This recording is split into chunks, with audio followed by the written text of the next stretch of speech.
7 News Detroit at 10 on TV 20 starts right now.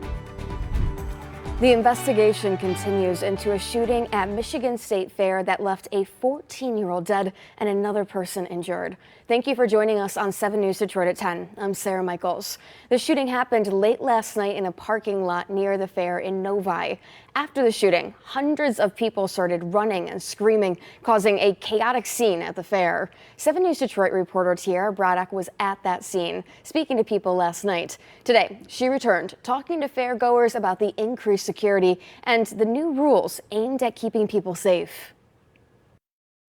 Right now, the parking lot next to the fair is quiet, empty, but that wasn't the case on Saturday. It was filled with police officers looking for evidence in a shooting that left one 14-year-old boy dead and another one injured. Never seen anything like this happen at the state fair. Never expected anything happening because they have like really tight security to get in and things like that. I spoke to Detroit resident Kylah Kiel right after the shooting happened Saturday night. She was inside the fair with her younger siblings when people started screaming and running at around 10 p.m.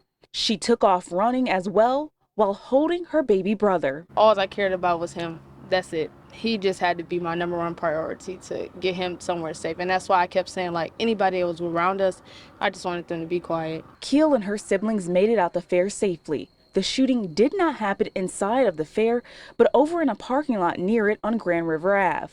Novi police say 2 14-year-old boys were shot, one dead, and the other one is expected to be okay. Police have not identified a suspect, but say there is no threat to the public. This shooting appears to be targeted.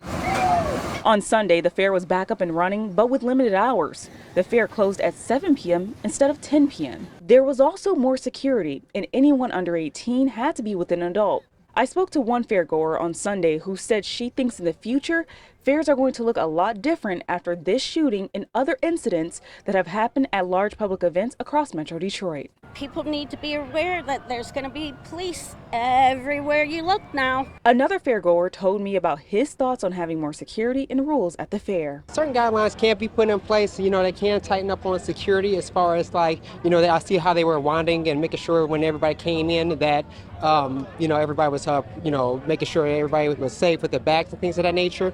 But when it comes to, etiquette as far as how to conduct yourself in public and it has to start at home. The Michigan State Fair goes on until Monday, but keep those new rules in mind. It ends at 7 p.m. and anyone under the age of 18 has to be